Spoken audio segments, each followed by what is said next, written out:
much slower so that I could actually follow it.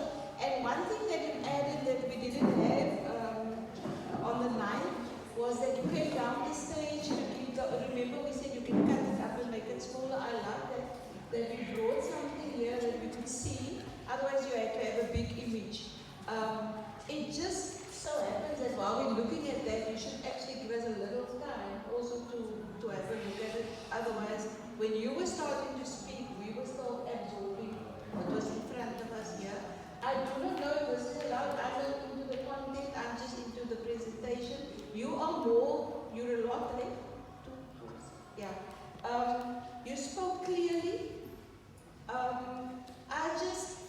think that towards the end, and thank you for not using the word so that you used all the time last time. There's lots of improvements in the way that I can hear you, in your eye contact, and in the images that we can see. So thank you for that.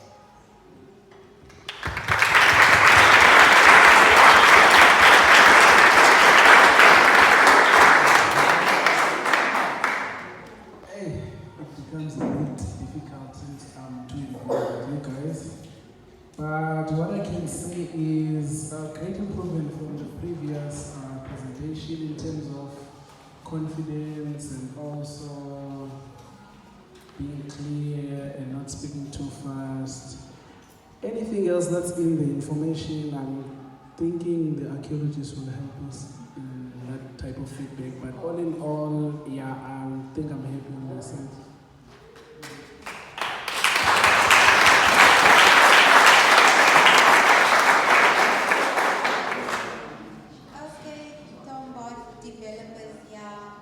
Much improved from last time. Not that last time was even bad because I've got good notes here in my book. But yeah, I think I understand your project this time better than I did last time. I think you just presented way better. Did the content change? Or was it just presented better? I didn't know what you guys were talking about last week. But it's clear this was a nice touch. I think you are allowed to do this in the judging room. I've seen teams hand over actually full, research reports. It outlines their whole procedure, so this is allowed. What I can advise is not like this, because when Estelle told you, that poster part, I feel like you took it literally because it's so on the poster. But like I'm saying, it was a nice touch. It added some dynamics to your presentation.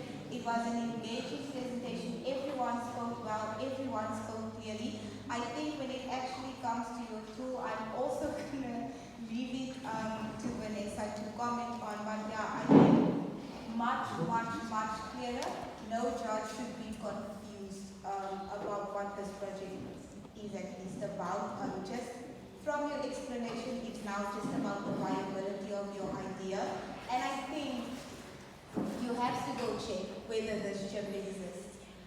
Don't leave that open-ended, and worse, don't tell the judges you don't know if this is new tech, because you presented it as new tech the whole time, and then you felt that the minute you said you're not sure if your technology exists already, you need to be sure it doesn't exist in order for it to be innovative. Do you understand? Okay, good. Then I'm handing over.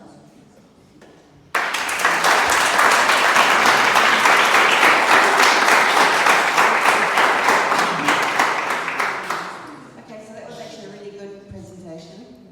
So well done on that. I'm struggling to understand. Okay, so I don't know diddly about VR, but I've put on once, and it's usually a recorded scene that you are immersed in. Am I correct?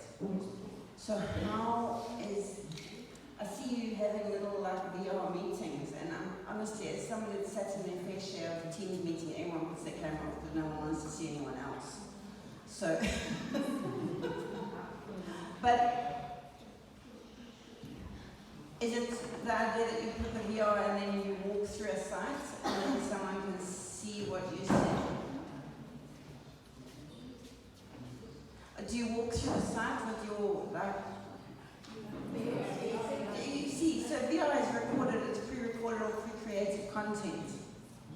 So, how does this help? Okay, so I've got my sight, I'm here. Do I put my VR on and record it? But that's not going to work because VR is to see it. So, I'm struggling to understand how the tech works. Well, the site can be recorded firstly, and then it can be sent into the VR headset.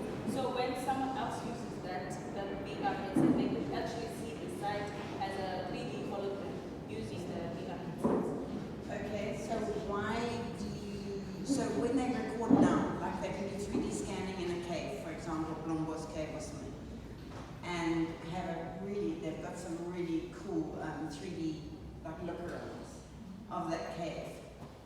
How is this different? And why do you need a texture card? I'm not peeing on your battery, I'm trying to understand it. You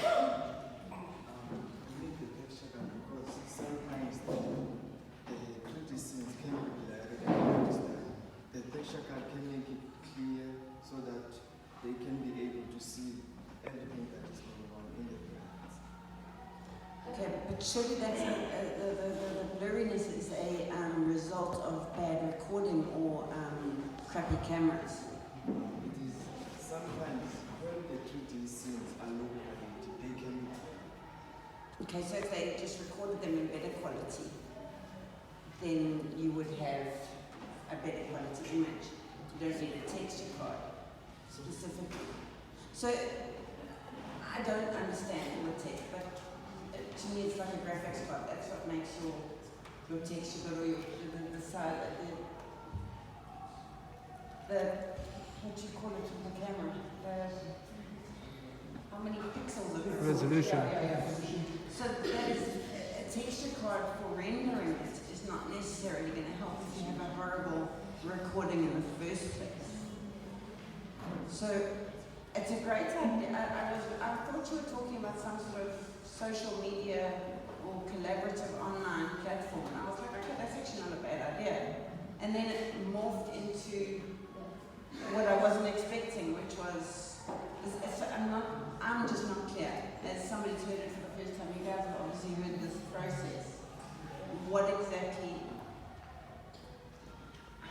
Can I just say that is actually what they were trying to create, is this collaboration internet, so that other experts could also give their input so that they can, when they give is that correct? That's how I understood it. You want professionals that can add the value to an archaeologist's life when they need to look at sites or need to make productions or whatever, to be able to see what they see and then sit together holographically that they can share ideas.